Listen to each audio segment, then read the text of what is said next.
We conclude chapter 10 today.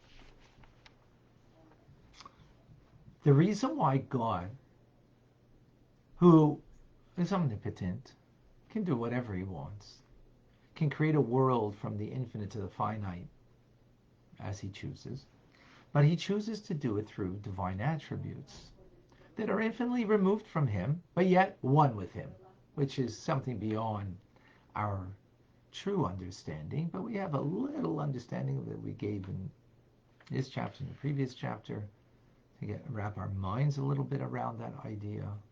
But the important thing is that the divine attributes are there because the 10 attributes, 3 intellectual and 7 emotional, are how God conducts the world.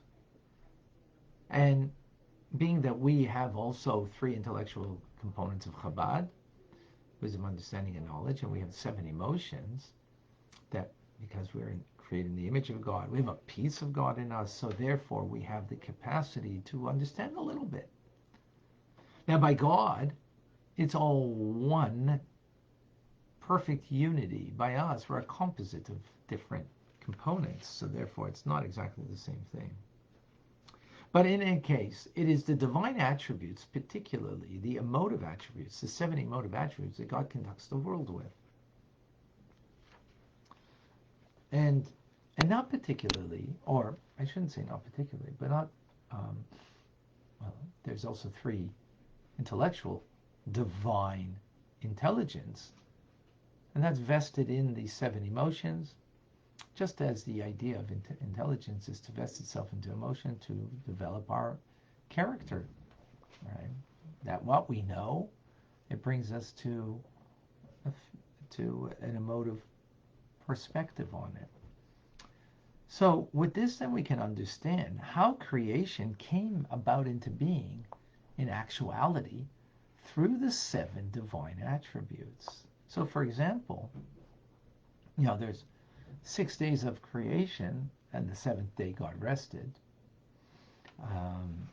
So the 6 days of creation are all about the divine attributes. So again, in the divine attributes of, for example, kindness, which is the overwhelming attribute that God creates the world with because he builds it based on kindness. What's in that kindness? Well, clothed in it is the will of God, the wisdom, the understanding, and the knowledge, meaning the Chabad, is there. And therefore, with the divine attribute of kindness, which is the first attribute, which therefore is the primary attribute that is creating on the first day. What it was created on the first day? Well, by Yor, God said, let there be light. That was the utterance.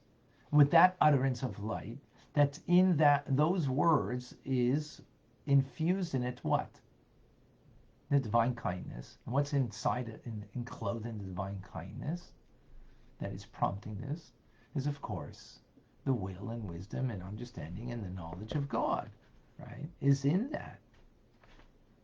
So it diffuses a flow of light into the world from above, in this world, from one end to the other end, because kindness is about indiscriminate giving. So, yet in that kindness, there's also coupled together with it the attribute of gvura, might. For if might was not coupled in there, so then it would be indiscriminate giving of light that would not therefore be discriminate, meaning limited, meaning expressed in the physical world, which is ultimate delimiter, the physical world. So the light would be spiritual. It would be a spiritual light that would be, infinite. In order that it should be a limited light that would be in a limited world, it needed to also have the attribute of gvura, might, which is the divine attribute of holding back, refraining, right, being discriminating,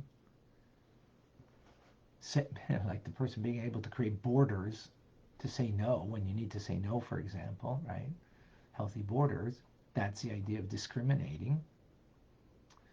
Even though the dominant attribute on the first day is kindness, indiscriminate giving, but it's coupled with the discriminating quality of Gvura. And therefore we have light, right? A light in this physical world, which is an expression primarily, again, of chesed, of divine kindness. So in a like manner, the second day, the primary divine attribute that is revealed on that day is Gvura, meaning might, meaning boundaries, discriminating. Now, it's also with the other, with the emotive attributes of chesed that is propelling it. And of course, in there is the will, and the divine intelligence is enclosed in there, right? With this, then we understand that was expressed, this attribute of might, of Gvura, that God created the firmament with the other ends. Let there be a firmament in the midst of the waters, and let it divide between the waters from the waters. Waters above that were not physical waters, but spiritual waters, and waters below that are physical waters. So what do we have? The heavens. We have the sky above that is separating between the two. Oh, what's separation mean? Discriminating, making distinction. Kindness doesn't make distinction. Kindness is an indiscriminate giving. The concept that we're dealing with over here, right? That's the concept of kindness. But that was the first day. So that's why you have light spread everywhere, equally everywhere. Second day, you have a division created, which boundaries, that there's waters, spiritual waters above, and physical waters down below, that is separated by a divide called the rakia, the firmament, the sky heavens above. That's creating it above. Now, in that is also included kindness, because as we know, the world is built primarily because of kindness. The world is not built in order to make division. It's built by kindness. In that kindness, you need division, you need distinction. But it's primarily motivated by the kindness, right? And so too, says the Alter Rebbe, in the subsequent days, the third day, which is compassion. Compassion is a mixture between, the Alter Rebbe doesn't go through it over here, but briefly, compassion is a mixture of kindness and chesed and gvura, of kindness and judgment. That's what compassion is. And here you have, it's about a balance between the two. And what happened on the third day, all of a sudden there's a balance in the world, because now the waters recede, covering the earth. Now you have earth that now vegetation can grow, and you have the waters of the seas. So you have that which is revealed, that which is concealed. That's the third day, which is the idea of compassion. That is a mixture of chesed and gvura. There's a lot to go in there that we won't at the moment. And then the fourth day, the luminaries were placed in their position. That's netzach, that's endurance, the enduring sun, the enduring moon, and the celestial and the stars and everything above. That's endurance of triumph. And then the fifth day is Hod, is created the fish in the seas and so on, which is an expression of humility. And that's why it's covered over, the fish in the seas, and it's covered over. And then we have on the sixth day, which is Yesod, which is connection. That's when humanity, man was created, Adam and Eve. On the sixth day, they're about connecting heaven and earth. They're about bringing heaven down to earth. That's Yesod. Yesod is foundation. The foundation of creation is them. That brings connectivity to everything, and purpose to everything. And then finally, Malchus, sovereignty, Shabbos. And the seventh day, Sabbath. God doesn't work, right? The king gets everybody else to work, right? Sovereignty. God's sovereignty is expressed when we keep the Sabbath. So that's very brief, and the Alter Rebbe doesn't explain that here. I just gave you very much in brief that idea. So this is the thought that Elijah says in the Zohar, that the purpose of the emanation of the spheroids is to show the world how God conducts it with righteousness and justice. Righteousness is the law, meaning the attribute of Gvura, of justice, and then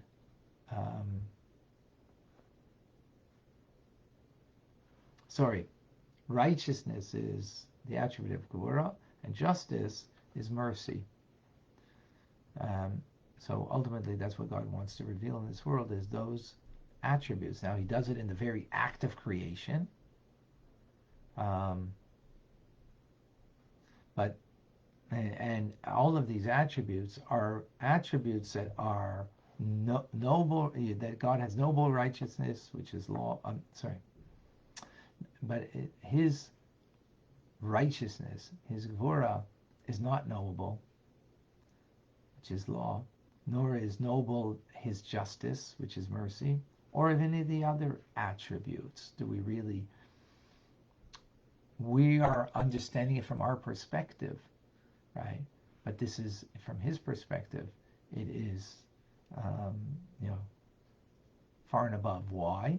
Because again, he's one with it. So it's not like these different, first day is this quality primarily, second day is another quality. No, it's all him, united in perfect oneness. From our perspective, we understand, being that we are a compound of all of these qualities, not a perfect unity. They're part of us, but not in a perfect unity with us. And hence, we have an inkling of understanding now based on this. Okay. Can you define time for me? Not the measurement of time. The measurement of time is how long it takes you to go from point A to point B. That's a measurement. That doesn't define time. Can you explain to me why a week should be 7 days? That's an odd number. 7. Shouldn't a week be maybe 10? That's a whole number. That's a complete number. It's divisible much more so than using the number 7. So of course, the only way we can understand anything is when we look at the Torah. The reason why it's 7 days is because there's 7 emotions. Yeah, but there's also three parts of intelligence, Chabad. So there's 10 divine attributes, so why not 10 days? It's because the whole point of creation is that there's otherness, right? That we are created separate from God, independent from God from our perspective, in order that we should ultimately come to recognize that we're really a part of him and not separate from him. He's the only true reality. So otherness is, when does otherness begin in me? So if you're in the desert, lost in the desert, heaven forfend, and you need, and you are contemplating intellectual stuff, the latest philosophy, Torah, wisdom, right? Do you need otherness then? Not at all.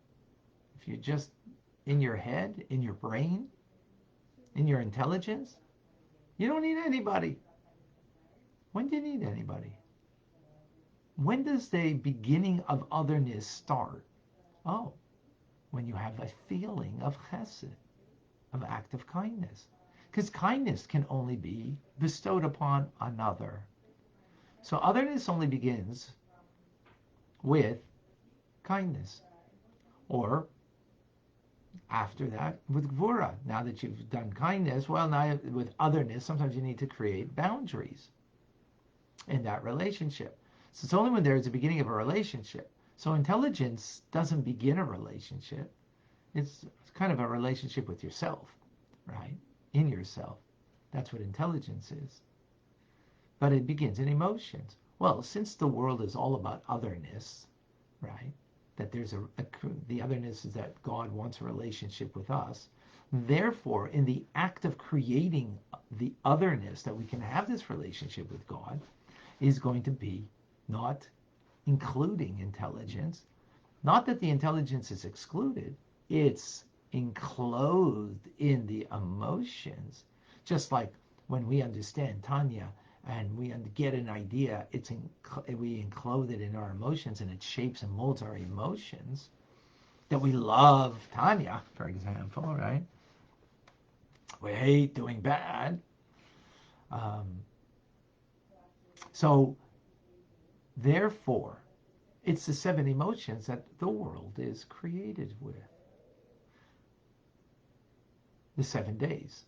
Now, let's understand a day. What does it mean, a day? So we say primarily the first day is an expression of the divine kindness, right? And that's reflected by light. The light was everywhere, indiscriminate light, all over the place. That's created on the first day. Second day, there's division, boundaries. It's primarily an expression of gvura, of strength, power, the power to separate, the power to make division, the power to create boundaries, as there was in the utterance, let there be a firmament, the heavens that divide between the waters above and the waters below, spiritual waters above and physical down below. So what happened after the first day to the kindness? So the first day is primarily a divine flow of kindness coming to this world. Yes, vested in it is the gvura and other attributes and the will of God and so on, and the essence of God ultimately, absolutely, right? And then at the end of the first day, what happens to that divine chesed? Well, it removes and goes back up. And then what's coming down now is a new light of God, which is primarily gvura, is coming for this 24-hour period to give vitality throughout the day. And then it goes back up. And third day, and so on and so forth. Not only is it in a day, but it's actually the 24 hours of the day, every hour of the hour is also a different form of vitality of God's name. Yud-Ke Vav-Ke, Yud-Nehe and Vav-Nehe, as we've learned this idea before. It is the name of God that is the primary source of all of creation. In that name of God we have indicated there is the 10 divine attributes, as a matter of fact, right? Let me find it somewhere. Oh, here it is. Right. Chachma, here we have Bina, then we have the 6 emotions here, and Malchus. So these are the 7 over here for the 7 days. That's the latter half. These 2 are vested in these 2 to create the world in actuality. So what we have over here then, so now not only have the day, but you have on the hour. What do you have on the hour? Well, it's the letters of God's name, that if you take this letter together with this letter, then this letter with this letter, so you have 4 times 3 equals 12. Then if you do it backwards, you have night. So you have 12 hours of the day and 12 hours of the night. That is the vitality of every hour. It's every hour, 2 letters of God's name, right, figuratively speaking, are animating that hour. And then at the end of the hour, they go back up. That's on the hour. Then you have it within the hour, you have every minute. Within every minute, you have every 3.3 seconds, which is a breath. Breathe in, breathe out. Breathe in, that's the new light that's coming in, that's animating, and then it's going out and back up. So with this, we have a definition of time on all dimensions. By the way, you have that for the month also. We're in the month of Tammuz, right? So it's also expressed in a monthly manner. It's expressed in a yearly manner, in a 10-year period, right? And so on and so forth, of divine vitality that is introduced, comes in, flows in, and then goes back to its source. That's what I call tick-tock. Tick, in, talk. Goes back up. I'll explain the talk in a moment. So time is not looking at your watch. Oh, the rabbi's speaking too long. Time is about a flow of divinity that comes into the world, that animates, and then goes back up. The basic idea is the 7 emotions in the 7 days, as we explained. But then there is, with every hour, with every minute, every moment, every subatomic moment even, right, that is pulsating within the world, in and out. So how do you define time? Flow of divinity comes in and then goes back up. Tick, tock. Breathe in, breathe out. Breathe in, you bring in the vitality into you. Out, it goes back up to its source. That is the definition of time. That without Hasidus, without these teachings, no one here understands the definition of time. We think of it in a functionality, in the movement from one place to another. But that's only how you can measure time. That doesn't define time. And all of that is God's creation.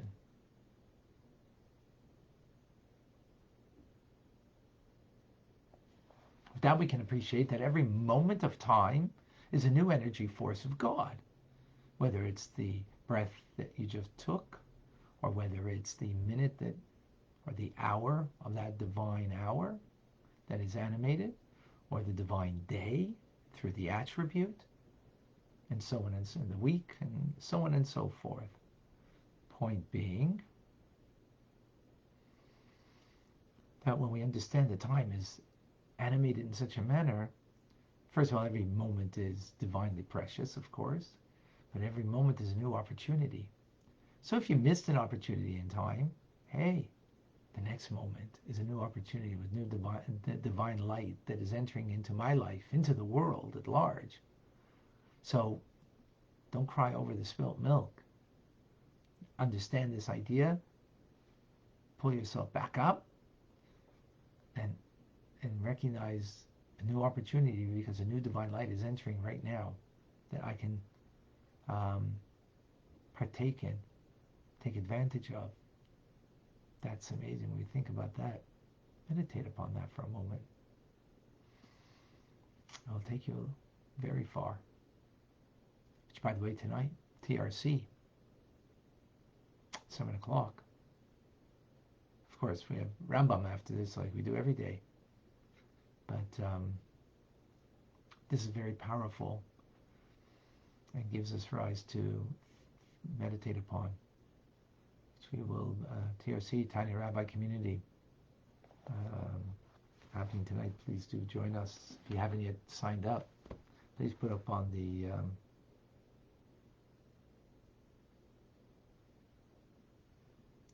put up so everybody can find out from tanyarabbi.com or .org, and come and join us.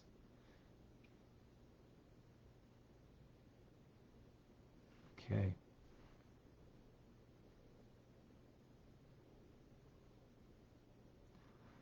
Whoa, powerful stuff. Who's here to share? Who's got questions?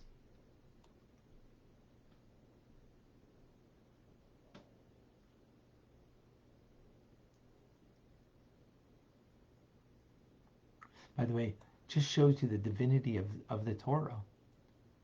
7 days. Everybody goes by 7 days of the week. I mean, there was a time there was some cultures that had 5 days, but 7 days. Meaning, hey, that's the way God created the world. Somehow that has stuck with the world. God is the creator. John, why did God not call the second day good, but the third day good twice? Because, very good question, John.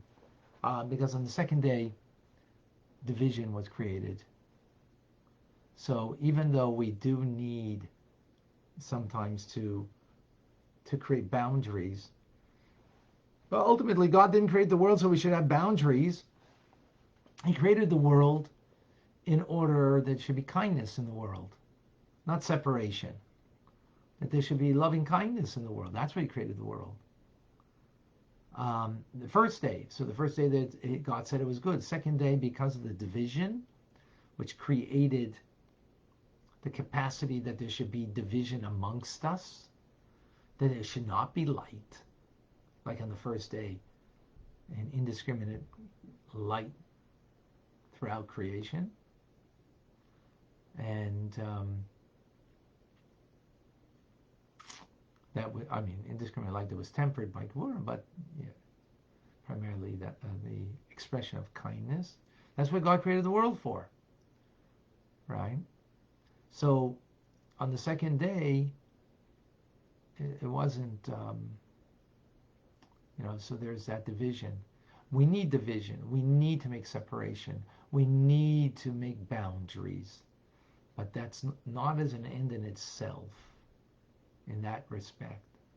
And that's why the job wasn't finished on the second day. It was finished on the third day. So then the third day, which is compassion, Tiferes, compassion, which is a mixture of kindness and judgment of Gvura, is 2 times. First of all, the job of the second day was finished on the third day of the separation.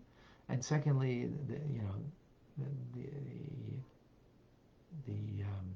the work of the third day was done. So that's on a simple level. On the deeper level is compassion is a mixture of both kindness and judgment. So let me explain that briefly.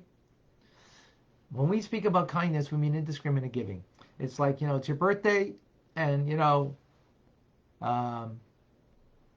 the drinks are on me because it's my birthday, whether you're my friend or not, right? Friend and foe. That's indiscriminate giving, right? Not based on anybody.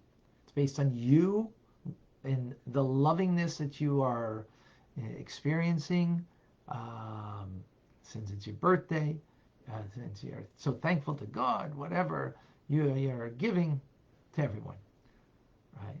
Gvura will say, well, I'm only giving to those that deserve. So, for example, we made up that you're going to work for 5 hours, but you loafed off for 2. You're only getting paid for 3, which is perfectly legit, right? You're discriminating, making a judgment, not indiscriminate giving, which is perfectly, appropriate. Then there's compassion. Compassion is saying, really, you don't deserve. So that's a judgment. You don't deserve, right? Yet out of compassion, I give you. In other words, if you're deserving, you're not being compassionate. It's like, you work 5 hours and I'm paying you for the 5 hours out of compassion. No, not out of compassion. I deserve it. It's coming to me, right? Not out of compassion. Compassion means it's not coming to you, yet I give you. So then there's a judgment there, not coming to you. That's Gvura. And yet I'm giving, like Chesed. So it's a mixture of the two. And that's why it's 2 times good, because it's a greater good, a more powerful good. I hope that's clear.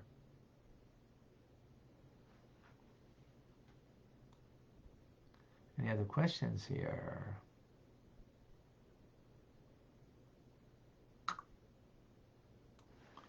I don't see any other questions. Jennifer's with us from Vancouver. Welcome.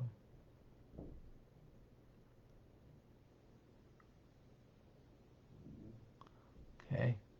Rachel's blown away. Blew in, blew out the breath of Hashem. Okay.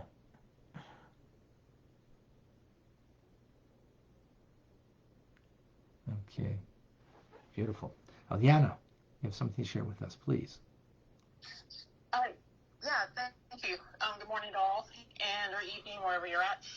I just wanted to point out that the first use of the word mikvah is in Bereshit, that first chapter of Genesis, talking about day 2, where it says, "And Elohim gathered the seas." That's where we see the first use to the word mikvah. So when we're entering that mikveh with either the water from the rainwater or groundwater, we're entering back into that world to be renewed and recreated within his within that compassion. That's when we come up, we're coming up out of that compassion. Right. And I just think that's a beautiful thing, because sometimes we can get into that habit of it's just the mikveh and forget the beauty and the purpose behind it. Yes, thank you. Thank you for sharing that. Yes, absolutely. Right, the purifying waters. Beautiful. All right, folks. Again, TRC tonight, 7 o'clock. And we'll continue our conversation, our learning, our daily Tanya, God willing, tomorrow. I'm Rabbi Ronnie Fine, coming to you from Chabad Zuch HaKadosh in Montreal, Canada. It's a privilege and a pleasure to share with you the Tanya. Have a wonderful day.